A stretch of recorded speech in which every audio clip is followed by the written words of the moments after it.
कृष्ण ने जब मोहिनी रूप धारण किया तो उनके सौंदर्य पर 33 करोड़ देवता मोहित हो गए।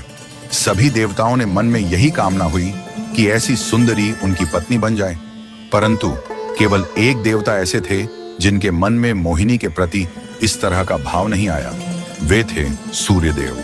सूर्यदेव ने मोहिनी रूप को देखकर मन ही मन कहा, यदि ये मेरी पुत्री बन जाए तो मेरा जीवन धन्य हो जाए। सूर्यदेव की इस भावना को समझकर भगवान श्री कृष्ण ने उनकी ओर कटाक्ष किया और संकेत किया कि उनकी इच्छा पूर्ण होगी। समय बीतने के बाद सूर्यदेव ब्रजभूमि में वृषभानु महाराज के रूप में अवतरित हुए। वृषभानु जी ने तपस्या की और ब्रह्मा जी से प्रार्थना की कि उन्हें ठाकुर जी की पुत्री के रूप में प्राप्ति हो। ब्रह्मा जी ने उनकी प्रार्थना को श्री हरि तक पहुंचाया। ठाकुर जी ने विचार किया कि वे नंद यशोदा और देवकी वासुदेव के यहाँ पुत्र के रूप में जन्म लेने वाले हैं, लेकिन प्रेम की स्थापना के लिए एक विशेष अवतार लेना होगा। ठाकुर जी ने अपने रूप को दर्पण में देखा और उस दर्पण में उन्हें ऐसा रूप दिखाई दिया जो स्वयं ठाकुर जी को भी मोहित कर गया। यह रूप ठाकुर जी का ही स्त्री रूप था। उन्होंने इस रूप को स्थिर किया और लक्ष्मी जी के वस्त्रों, आभूषणों और श्रृंगार सामग्री का उपयोग करके इस दिव्य स्वरूप को सजाया। जब यह स्वरूप पूर्ण हुआ तो ऐसा प्रतीत हुआ मानो सूर्य और चंद्र का एक साथ मेल हो गया हो।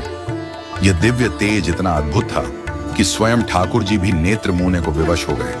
जब उन्होंने नेत्र खोले तो उनके सामने श्री राधा रानी का दिव्य स्वरूप प्रकट हुआ। श्री राधा के प्राकट्य का समय सुबह 4 बजे का था, जो ब्रह्म मुहूर्त का समय है। भगवान के अन्य अवतारों का प्राकट्य दोपहर 12 बजे या रात्रि 12 बजे होता है, परंतु राधा रानी का जन्म ब्रह्म मुहूर्त में हुआ, जो नए दिन की शुरुआत का प्रतीक है। यह इस बात का संकेत था कि प्रेम का प्रकाश संपूर्ण विश्व में फैलने वाला है। राधा रानी के अवतरण पर वृषभानु महाराज और कीर्तिदा माता के घर उत्सव मनाया गया। सभी गोप गोपियां ब्रजवासी आनंद में झूम उठे, लेकिन एक अद्भुत घटना ने सबको चकित कर दिया। राधा रानी अपनी आंखें नहीं खोल रही थीं। वृषभानु महाराज और माता कीर्तिदा इस बात को लेकर चिंतित हो गए। कई साधु संत और विद्वान उनके दर्शन करने आए, लेकिन किसी के भी प्रयास से राधा रानी ने अपनी आंखें नहीं खोली। तभी देवताओं के आग्रह पर नारद मुनि वहां आए। उन्होंने राधा रानी के पास बैठकर उनकी स्तुति की। नारद मुनि ने जैसे ही स्तुति गाई, राधा रानी ने पहली बार अपनी दिव्य नेत्रों से नारद मुनि की ओर देखा। उस समय राधा रानी का स्वरूप ऐसा था मानो मृग नयनी सुंदर बालिका अपने पालने से झांक रही हो। यह दृश्य देखकर नारद जी आनंद से झूम उठे।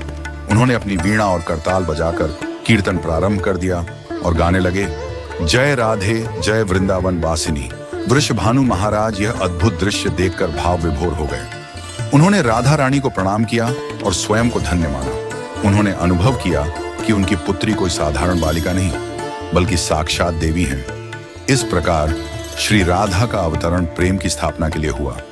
ठाकुर जी ने ज्ञान, धर्म और वैराग्य की स्थापना के लिए कई अवतार लिए, लेकिन प्रेम की स्थापना के लिए श्री राधा का अवतरण हुआ।